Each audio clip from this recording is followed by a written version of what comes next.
नरखेड शहरात चोख पोलीस बंदोबस्तामध्ये 2 डिसेंबरला निवडणूक प्रक्रिया ही शांततेने पार पडली. सर्वात जास्त गर्दीचे ठिकाण म्हणजे शाळा क्रमांक 3 या परिसरात नागरिकांची आणि उमेदवारांची मोठी गर्दी दिसून आली. गावात सर्वत्र मतदान हे शांततेने पार पडले. या 2 डिसेंबरला 17 नगरसेवक आणि अध्यक्षपदाचे भवितव्य सध्या मतदान पेटीमध्ये बंदिस्त झालेले आहे. काही मतदान केंद्रावर मात्र दुपारनंतर भरपूर गर्दी वाढल्यामुळे मतदानाच्या प्रक्रियेला फार उशीर झाला. मात्र नरखेड शहरातील प्रत्येक चौकात पोलिंग बूथ उभारण्यात आले असता मतदारांना कुठल्याही प्रकारची असुविधा होणार नाही याकडे विशेष लक्ष देण्यात आले. काही ठिकाणी 6 वाजता नंतरही काही मतदान केंद्रावर भरपूर गर्दी पाहायला मिळाली. त्यामुळे रांगेत उभे राहून नागरिक मात्र त्रासून गेलेले होते.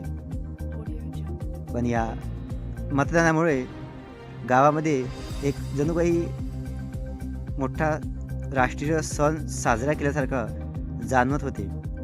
प्रत्येक रस्त्यावर हे नागरिक एकमेकांशी चर्चा करत होते. त्यांच्या चेहऱ्यावरचा आनंद हा मतदानाच्या दिवसाचा आनंद हा झळकत होता. संपूर्ण गावामध्ये शांततेचे वातावरण होते.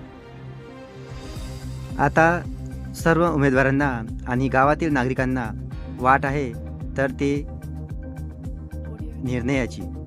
या निवडणुकीचा निकाल मात्र थोडा लांबणीवर गेलेला आहे. म्हणजेच 3 गटाची निवडणूक प्रक्रिया संपल्यानंतर संपूर्ण निकाल हा 21 डिसेंबरला लागणार आहे. तोपर्यंत गावामध्ये सध्या काय हालचाली सुरू राहणार आहे आपण ते सुद्धा दाखवण्याचा प्रयत्न करणार आहेत. मात्र सर्वत्र एकच चर्चा सुरू आहे की आता कोण होणार गावचा अध्यक्ष आणि गावच्या विकासाकरता काय काय अध्यक्षाकडून आणि सेवकाकडून प्रयत्न केले जाणार आहे याकडे सध्या आता सर्वांचं लक्ष लागलेलं आहे.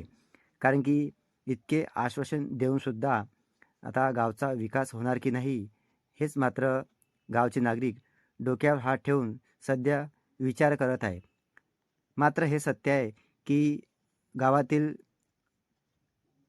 मतदान हे शांततेने पार पडलेलं आहे. आता गावातील नागरिक वाट पाहत आहे तर ते निकालाची.